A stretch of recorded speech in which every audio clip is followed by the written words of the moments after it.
Hello students, myself DK Jha, chemistry faculty. You are most welcome your own channel chemistry funda. Important tricks and techniques में आज हम चर्चा करने जा रहे हैं मोलिकुलर ऑर्बिटल थ्योरी का। मोलिकुलर ऑर्बिटल थ्योरी में हम सबसे पहले बताने जा रहे हैं आपको O2 वाला। अब आप यहां पे देख लो कि O2 हो, F2 हो, Ne2 हो, मतलब बियॉन्ड N2 जो भी है उसके लिए हम क्या करेंगे, पहले सिग्मा 1s, फिर सिग्मा स्टार 1s, फिर सिग्मा 2s, फिर सिग्मा स्टार 2s, उसके बाद हम ले लेंगे सिग्मा स्टार 2s, उसके बाद हम ले लेंगे sigma 2pz less than pi 2px equal to pi 2py, pi 2py, फिर ये हो जाएगा less than pi star 2px equal to pi star 2py less than sigma star 2pz। ये हमें फॉलो करना है ऑक्सीजन के लिए। किसके लिए फॉलो करना है बेटा? ऑक्सीजन के लिए फॉलो करना है ये रूल।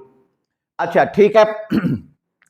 अब ऑक्सीजन के बारे में आप लोग क्या जानते हो? जो O2 मोलिक्यूल है, O2 मोलिक्यूल में क्या हो जाएगा? O और दूसरा भी O, इसका एटॉमिक नंबर 8, इसका भी एटॉमिक नंबर 8, तो इलेक्ट्रॉनिक कॉन्फ़िगरेशन खींचोगे तो क्या हो जाएगा? 1s2 2s2 2p4, इसका भी इलेक्ट्रॉनिक कॉन्फ़िगरेशन क्या हो जाएगा? 1s2 2s2 2p4 हो जाएगा। ठीक है। अब इसका मोलिकुलर ऑर्बिटल डायग्राम कैसे खींचना है ये आप इस तरफ देखो। तो इसका जो मोलिकुलर ऑर्बिटल डायग्राम होगा बेटा, सबसे पहले आप ले लो सिग्मा 1s वाला। एक बात हमेशा ध्यान रखना कि मोलिकुलर ऑर्बिटल में जो इलेक्ट्रॉन भरा जाएगा वो भरा जाएगा हंट्स रूल के हिसाब से, ऑफ प्रिंसिपल के हिसाब से और पॉली एक्सक्लूजन प्रिंसिपल के हिसाब से। इस बात को हमेशा याद रखें। तो ये बना लिया हमने 2s वाला। अब हमें बनाना है 2p वाला, तो 2p वाला थोड़ा बड़ा ले लो।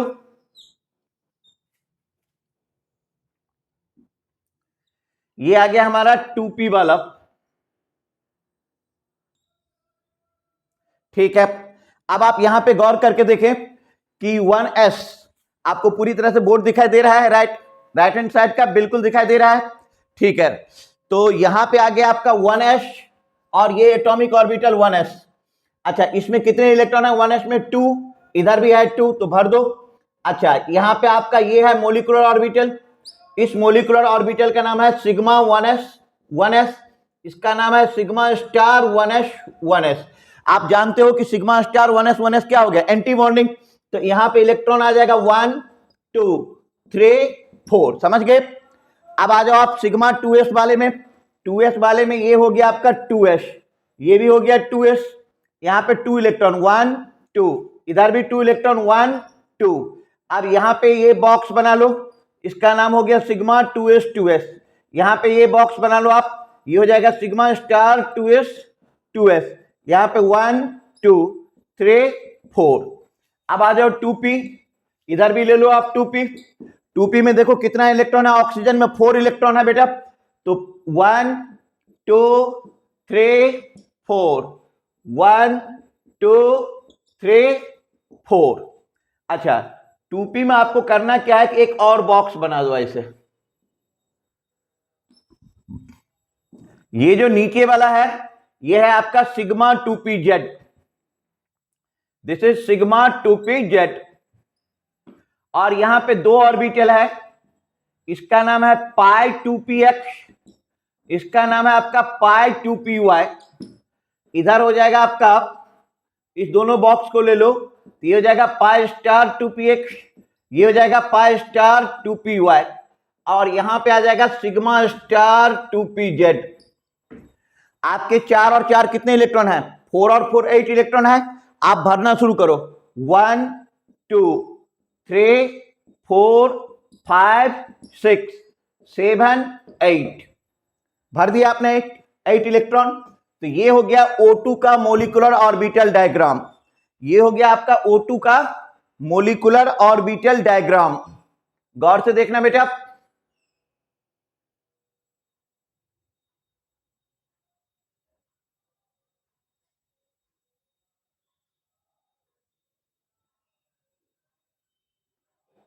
ये हो गया O2 का मोलिकुलर ऑर्बिटल डायग्राम।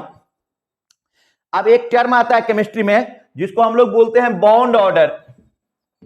अच्छा, बॉन्ड ऑर्डर इक्वल टू क्या होता है, Nb minus Na/2, number of bonding electron minus number of anti bonding electron by 2। अब बॉन्डिंग इलेक्ट्रॉन काउंट कर लो, देखो नीचे वाला 2, ये 2 4, ये 2 6, 2 8, 2 10, तो Nb का संख्या कितना हो गया 10। Na होता है number of anti bonding electron, यहां पे काउंट करो 2 2 4 और 2 6, 10 माइनस 6 बाय 2 इक्वल टू हो गया 2। तो O2 का बॉन्ड ऑर्डर 2 है। अच्छा, बॉन्ड ऑर्डर O2 का कितना निकल गया 2, बहुत अच्छा। अच्छा, O2 में देखो अनपेयर्ड इलेक्ट्रॉन है, यदि अनपेयर्ड इलेक्ट्रॉन प्रेजेंट रहेगा तो पैरामैग्नेटिक, एब्सेंट हो जाएगा तो डायामैग्नेटिक। तो O2 हो गया आपका पैरामैग्नेटिक, पैरामैग्नेटिक। O2 हो गया आपका पैरामैग्नेटिक। अब तुम कुछ ट्रिक की बात मैं बता रहा हूं। ट्रिक में मैं यहां पे ये बताने जा रहा हूं कि जैसे देखो क्वेश्चन कैसे पूछेगा, चाहे नीट हो, IIT जेईई हो, सीबीएसई एग्जाम हो या 11th का फाइनल एग्जाम हो। अब यहां पे देखो कि जैसे हमें पूछा गया O2, O2 minus, O2 2 minus, O2 plus, O2 2 plus, ठीक है। अब O2 का बॉन्ड ऑर्डर तुमने अभी निकाला है कितना, 10 माइनस 6 बाय 2 मतलब 2। अच्छा, O2 में दो अनपेयर्ड इलेक्ट्रॉन है तो O2 क्या हो जाएगा, पैरामैग्नेटिक। P मतलब यहां पे क्या हो गया, पैरामैग्नेटिक। O2 माइनस, O2 में कितना इलेक्ट्रॉन था 16, एक इलेक्ट्रॉन आपने बढ़ा दिया, अब कितना हो गया 17, तो 17 इलेक्ट्रॉन हो गया। तो ठीक है भैया, एक इलेक्ट्रॉन जो बढ़ेगा वो एक इलेक्ट्रॉन अब कहां पे जाएगा, इस एंटी बॉन्डिंग पे जाएगा, मतलब एंटी बॉन्डिंग में एक इलेक्ट्रॉन बढ़ गया तो 10 माइनस 7 बाय 2 ये हो गया 1.5। अच्छा, एक बात और ध्यान देने वाली बात है कि जब एंटी बॉन्डिंग पेयर हो गया एक, लेकिन एक अभी भी क्या है अनपेयर्ड, तो भी ये हो गया पैरामैग्नेटिक। क्या हो गया, पैरामैग्नेटिक। अब आ जाओ O2 2 माइनस, मतलब दो इलेक्ट्रॉन आपने डाल दिया एक्स्ट्रा, तो एक ये भी पेयर हो जाएगा, एक ये भी पेयर हो जाएगा, मतलब एंटी बॉन्डिंग में एक और इलेक्ट्रॉन बढ़ जाएगी, तो ये हो जाएगा आपका 10 माइनस 8 अब बाय 2, तो ये हो गया 1। अब ये हो जाएगा डायामैग्नेटिक। डायामैग्नेटिक क्यों हो जाएगा, क्योंकि दोनों का दोनों अनपेयर्ड इलेक्ट्रॉन क्या हो गया, पेयर्ड हो गया, तो ये डायामैग्नेटिक हो गया। अच्छा, अब आ जाओ O2 पॉजिटिव। O2 पॉजिटिव का क्या मतलब है कि एक इलेक्ट्रॉन कम करना। कम कहां से करोगे, ऊपर से, यहां से एक इलेक्ट्रॉन कम हो गया तो एंटी बॉन्डिंग में एक इलेक्ट्रॉन कम हो गया, तो एंटी बॉन्डिंग में एक इलेक्ट्रॉन कम हो गया तो हो जाएगा 10 माइनस 5 बाय 2, ये हो जाएगा 2.5। अच्छा देखो, एंटी बॉन्डिंग से एक इलेक्ट्रॉन कम होने के बावजूद भी एक इलेक्ट्रॉन यहां पे क्या रह जाएगा, अनपेयर्ड रह जाएगा, तो ये हो जाएगा पैरामैग्नेटिक। क्या हो जाएगा, पैरामैग्नेटिक। अब आ जाओ आप O2 2 पॉजिटिव, कह रहा है दो इलेक्ट्रॉन निकाल दो, दोनों इलेक्ट्रॉन कहां से निकलेगा, एंटी बॉन्डिंग से। एंटी बॉन्डिंग में अब कोई भी इलेक्ट्रॉन नहीं रह जाएगा, तो 10 माइनस 4 बाय 2, तो ये हो जाएगा 2। अब ये हो गया डायामैग्नेटिक। क्या हो गया, डायमैग्नेटिक। ये हो गया आपका डायमैग्नेटिक, डायमैग्नेटिक हो गया। तो आपने पैरामैग्नेटिक समझ गया, आपने डायमैग्नेटिक समझ गया। एक बात आप यहां पे रूल समझ लो कि जो बॉन्ड ऑर्डर होता है, जो बॉन्ड ऑर्डर होता है वो डायरेक्टली प्रोपोर्शनल होता है बॉन्ड स्ट्रेंथ का, बॉन्ड स्ट्रेंथ का डायरेक्टली प्रोपोर्शनल होता है। ये डायरेक्टली प्रोपोर्शनल होता है बॉन्ड एनर्जी का, और all are inversely proportional to bond length. एक मिनट, इसके ऊपर एक और लिखो कि ये डायरेक्टली प्रोपोर्शनल होता है स्टेबिलिटी का, किसका, स्टेबिलिटी का, and all are inversely proportional to bond length. तो नीट में, जेईई एग्जामिनेशन में, सीबीएसई एग्जामिनेशन में आपको क्वेश्चन क्या पूछा जाएगा कि arrange them in increasing order of या डिक्रीजिंग ऑर्डर ऑफ स्टेबिलिटी।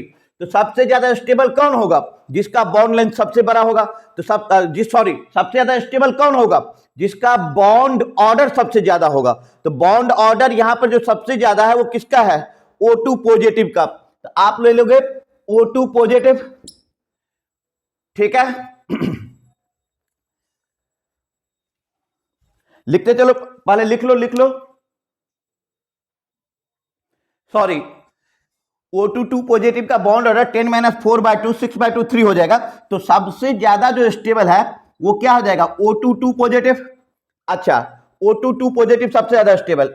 उसके बाद क्या आ जाएगा, O2 पॉजिटिव। उसके बाद क्या आ जाएगा, 2.5 के बाद आ जाएगा O2। O2 के बाद क्या आ जाएगा, O2 निगेटिव। और O2 निगेटिव के बाद क्या आ जाएगा, O2 निगेटिव। O2 negative. ये हो गया आपका decreasing order of stability. Decreasing order of stability. इसी को यदि बॉन्ड लेंथ के टर्म में लिखना हो तो जिसका बॉन्ड ऑर्डर जितना ज्यादा होता है उसका बॉन्ड लेंथ उतना कम होता है। तो बॉन्ड लेंथ सबसे ज्यादा किसका होगा, तो इस ऑर्डर को रिवर्स कर दो आप, तो O2 माइनस, फिर हो जाएगा O2 माइनस, फिर हो जाएगा O2, फिर हो जाएगा O2 प्लस, फिर हो जाएगा O2 plus. Decreasing order of bond length, decreasing order of bond length, decreasing order of bond length. तो बेटा मोलिकुलर ऑर्बिटल डायग्राम में O2 से जितना सारा क्वेश्चन पूछेगा मैंने सारा यहां पर डिस्कस कर दिया। A to Z question answer concept सारा कुछ बता दिया। अब मैं N2 का बताने जा रहा हूं, लिख लो आप लोग, स्क्रीनशॉट भी ले सकते हो बच्चों। अब हम बात कर रहे हैं N2 का। N2 के बात करने का क्या मतलब है यहां पे, कि जैसे हमने ले लिया कि B2 C2 N2, मतलब अप टू N2 के लिए हम बात कर रहे हैं। तो सबसे पहले इलेक्ट्रॉन किस में जाएगा, सिग्मा 1s, फिर जाएगा सिग्मा स्टार 1s, फिर जाएगा सिग्मा 2s, फिर जाएगा सिग्मा स्टार 2s। उसके बाद जाएगा पाई 2px, नीचे लिखता हूं। इसके बाद जाएगा पाई 2px equal to pi 2py, फिर सिग्मा 2pz। उसके बाद आ जाएगा पाई स्टार 2px, फिर हो जाएगा पाई star 2py, then sigma star 2pz। यदि आप बात करते हो O2 और N2 का तो सिर्फ ये वाला और इसी वाले में डिफरेंस है और कोई डिफरेंस नहीं है। अच्छा, N2 का N और N, इसका इलेक्ट्रॉन कितना 7, इसका भी 7। इलेक्ट्रॉनिक कॉन्फ़िगरेशन ड्रॉ कर लो, 1s2 2s2 2p3। इसका भी इलेक्ट्रॉनिक कॉन्फ़िगरेशन ड्रॉ कर लो, 1s2 2s2 2p3। ठीक है। अब यहां पे देखो कि 1s में हमने 2 इलेक्ट्रॉन भरा, इधर 2 इलेक्ट्रॉन भरा, जैसे O2 में भरा था। तो sigma 1s sigma star 1s, 2 यहां गया 2 यहां गया। 2s में भी 2 इलेक्ट्रॉन है, एज O2 यहां पर भी भर दिया। अच्छा, 2p में 3 और 3 6 इलेक्ट्रॉन है, तो 2 2 4 2 6 चला गया। अब इसका बॉन्ड ऑर्डर हमें निकालना है। तो बॉन्ड ऑर्डर जो हम N2 का निकालेंगे, बॉन्ड ऑर्डर हम N2 का निकालेंगे NB माइनस Na/2। अब आप यहां पे देखो बॉन्डिंग में कितने इलेक्ट्रॉन है, 2 2 4 6 4 10, तो 10 माइनस एंटी बॉन्डिंग में देखो 2 2 4, यहां पे कुछ नहीं है, तो 10 माइनस 4/2, तो ये हो गया 3। तो O2 का बॉन्ड ऑर्डर कितना आ गया, सॉरी N2 का बॉन्ड ऑर्डर कितना आ गया, 3 आ गया। N2 का बॉन्ड ऑर्डर कितना आ गया, 3, नोट कर लो। अब देखो यहां पर जो N2 से रिलेटेड क्वेश्चन पूछा जाएगा वो किसका किसका पूछा जाएगा, तो N2 negative, N2 2 negative, N2 positive. ठीक है। N2 का बॉन्ड ऑर्डर कितना होता है, बॉन्ड ऑर्डर यदि बात करो तो 10 माइनस 6/2, ये हो गया 2। N2 माइनस, एक इलेक्ट्रॉन बढ़ रहा है बेटा, एक इलेक्ट्रॉन बढ़ेगा तो कहां पे जाएगा, एंटी बॉन्डिंग में, तो 10 माइनस 7/2 1.5। अच्छा, N2 2 माइनस, 2 इलेक्ट्रॉन बढ़ रहा है, दूसरा इलेक्ट्रॉन भी कहां जाएगा, एंटी बॉन्डिंग में, तो ये हो जाएगा 10 माइनस 8/2, ये हो गया 1। N2 प्लस, N2 प्लस का मतलब एक इलेक्ट्रॉन कम हो रहा है, कहां से कम होगा, बॉन्डिंग से, तो बॉन्डिंग से कम हो जाएगा, तो 9 माइनस 6 अब by 2, तो ये भी हो जाएगा 1.5। तो अब आप इसको कैसे अरेंज करोगे, सबसे ज्यादा जो बॉन्ड ऑर्डर होगा, सॉरी N2 का बॉन्ड ऑर्डर 3 आना चाहिए यार, 10 माइनस 4, सॉरी 10 माइनस 4/2, तो N2 का बॉन्ड ऑर्डर कितना आ गया, 3, वेरी सॉरी, कभी कभी मिस्टेक हो जाता है। तो N2 का बॉन्ड ऑर्डर कितना आ गया, 3 हो गया। तो सबसे ज्यादा स्टेबल कौन है, N2 है। N2 के बाद कौन है, N2 minus equal to N2 plus equal to N2 2 minus, ये हो गया decreasing order of stability, decreasing order of stability. यदि आप बॉन्ड लेंथ की बात करोगे तो पलटा दो, सीरीज को रिवर्स कर दो, तो ये हो जाएगा N2 2 minus greater than N2 negative equal to N2 positive greater than N2, ये हो जाएगा decreasing order of bond length, decreasing order of bond length, decreasing order of bond length. Note कर लो आप इसे, ठीक है दोस्तों। आज के ट्रिक्स और टेक्निक्स में मॉलिक्यूलर ऑर्बिटल थ्योरी के O2 और N2 के बारे में मैंने बता दिया। अगले टॉपिक के साथ मैं जल्द मिलूंगा, तब तक के लिए thank you, okay bye bye, go and enjoy.